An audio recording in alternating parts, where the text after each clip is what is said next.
दोस्तों आज हम स्टडी करेंगे कि हम काई स्क्वायर टेस्ट क्यों करते हैं, उसका पर्पस क्या है। ठीक है, और वो कैसे करते हैं, क्यों करते हैं, और कहाँ कहाँ पे ये अप्लाई होता है। ठीक है, तो ये जो फॉर एग्जांपल अगर आप किसी यूनिवर्सिटी में जाते हैं तो आपके जहन में ख्याल आता है कि यहाँ की जो यूनिवर्सिटी की पॉपुलेशन है ये 50% फीमेल होंगे और 50% मेल होंगे।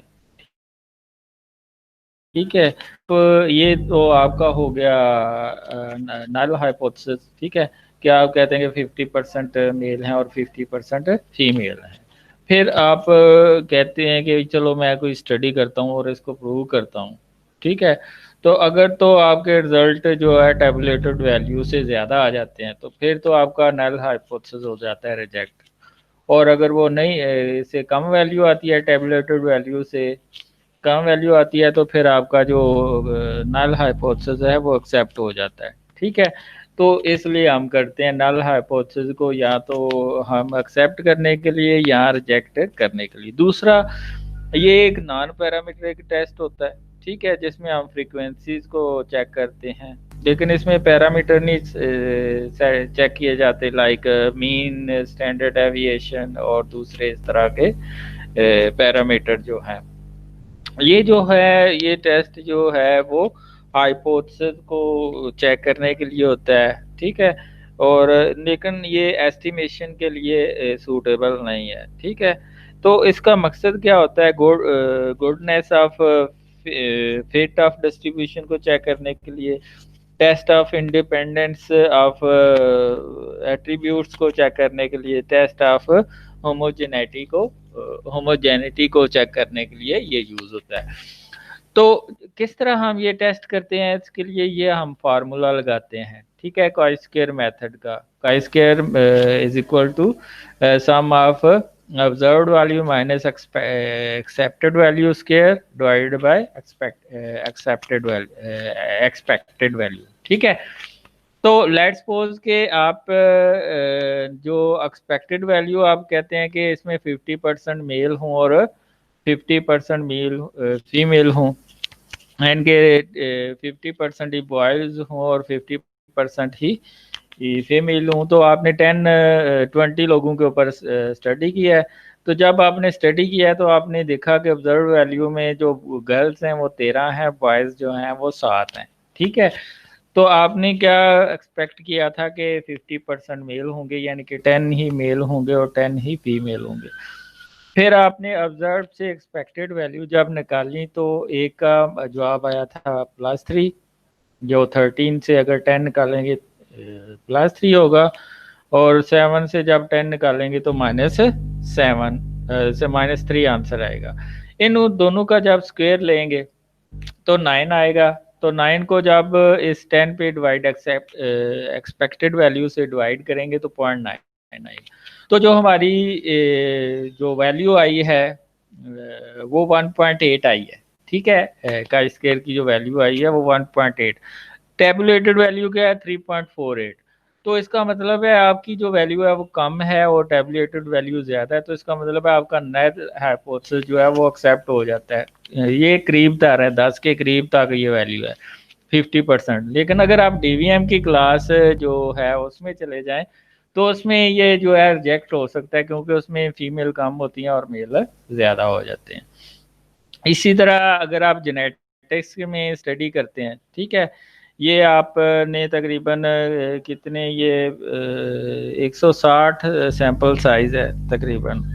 ठीक है, उस पे आपने ये जो जेनेटिक्स के अंदर स्टडी किया है कि जो टाल और राउंड सीड की देखिए, और जो है स्मॉल और रिंकल सीड के दरमियान रिलेशनशिप देखा था। तो जो नल हाइपोथेसिस था वो तो जो मेंडल का लॉ है इंडिपेंडेंट स्टार्टमेंट वही है 9331, यही रेशो आती है।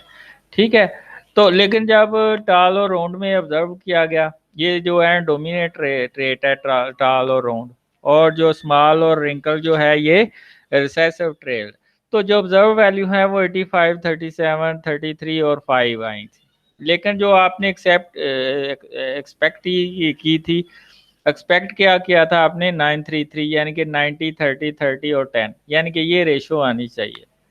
ठीक है, तो जब ऑब्जर्व से माइनस किया एक्सपेक्टेड वैल्यू को तो ये आंसर आए थे, इनके स्केयर लिए तो ये आंसर आए। तो जब इसको स्केयर को एक्सपेक्टेड वैल्यू यानी कि 90 से डिवाइड किया तो ये आंसर आया।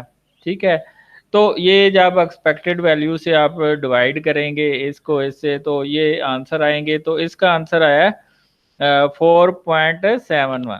ठीक है, तो इसके का स्केयर की वैल्यू क्या आई है 4.71। तो आपकी जो टेबुलेटेड वैल्यू है वो 7.82 है। ये जो हम टेबल से चेक करते हैं 5% टेबल से चेक करते हैं, तो प्रोबेबिलिटी ये 3 के अंदर। अब प्रोबेबिलिटी ये जो प्रोबेबिलिटी है ये डिग्री ऑफ फ्रीडम से पता चलती है। डिग्री ऑफ फ्रीडम क्या है कि अगर रोज में 4 हैं और 4 को अगर -1 से -1 करते हैं तो डिग्री ऑफ फ्रीडम 3 आएगी।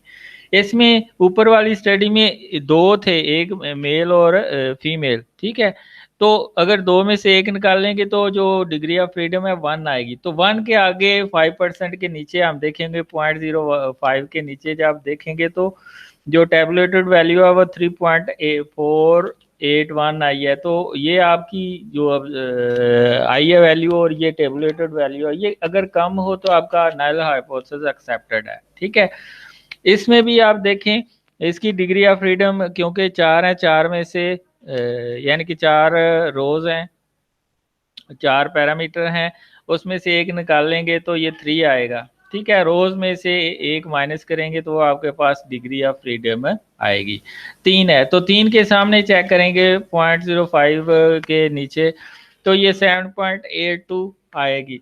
तो ये कम है टेबुलेटेड से, तो ये भी जो है एक्सेप्टेड है। अगर डिफरेंस बहुत ज़्यादा ऑब्जर्व्ड वैल्यू में हो और एक्सपेक्टेड वैल्यू में हो तो फिर आपका अल्टरनेटिव यानी कि सिग्निफिकेंट रिजल्ट आते हैं और आपका अल्टरनेटिव जो हाइपोथेसिस है वो एक्सेप्ट हो जाता है। अब बिहेवियर की फिर उसने स्टडी की थी, बिहेवियर में 32 के इसके ऊपर स्टडी की थी। ठीक है, तो ये इनके 4 चैम्बर थे, तो इसने कहा था नल हाइपोथेसिस में चारों के अंदर 8-8 जाएंगे। ठीक है, तो प्रेडिक्टेड वैल्यू थे कि चारों के अंदर 4-4 है, सॉरी 8-8 जाएंगे, 8×4 = 32। तो इसमें डिग्री क्योंकि 4 चैम्बर है, 4 में से एक निकालेंगे तो डिग्री ऑफ फ्रीडम इसकी 3 आएगी। तो इसने कहा था कि जब ऑब्जर्व किया तो चैम्बर 1 में 5 थी हनी बीज और चैम्बर 2 में 17, चैम्बर 3 में 7 और चैम्बर 4 में 3। ठीक है, एक्सपेक्टेड वैल्यू क्या है 8 होनी चाहिए हर चैम्बर के अंदर। तो फिर इसने ये ऑब्जर्व में से एक्सपेक्टेड जब निकाली तो ये वैल्यू आई, उनका स्केयर लिया तो ये वैल्यू आई, उसको जब ई से एक्सपेक्टेड वैल्यू पे डिवाइड किया तो ये वैल्यूज आए, तो 14.5 आंसर आया। ठीक है, इसके इससे इधर से ही पता चल रहा है कि एक्सपेक्टेड और ऑब्जर्व वैल्यू में डिफरेंस बहुत ज़्यादा है। ठीक है, तो ये जो आपका जो आपकी ऑब्जर्व वैल्यू है यानी कि काई स्क्वायर की वैल्यू वो बहुत ज़्यादा है एज कम्पेयर टू जो 5% प्रोबेबिलिटी वैल्यू है 7.82। तो इसका मतलब है आपका अल्टरनेटिव हाइपोथेसिस एक्सेप्टेड है, नल हाइपोथेसिस रिजेक्टेड हो जाता है क्योंकि एक्सपेक्टेड और ऑब्जर्व वैल्यू में डिफरेंस ज़्यादा है। फिर एंड के ऊपर उसने एक कंपनी की स्टडी किया है कि एक कंपनी ने चॉकलेट्स के जो हैं वो बनाई हैं टॉफीज।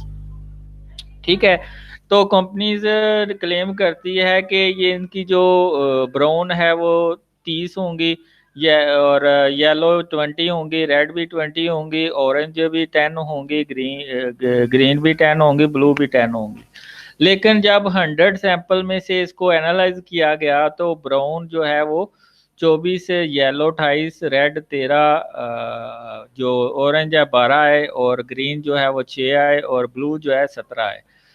तो ये डिफरेंस आया जब ऑब्जर्व से माइनस किया एक्सपेक्टेड वैल्यू को तो ये डिफरेंस आया, जब उसका स्केयर लिया तो ये आया, जब स्केयर को एक्सपेक्टेड वैल्यू से आपने डिवाइड किया तो ये वैल्यू आई।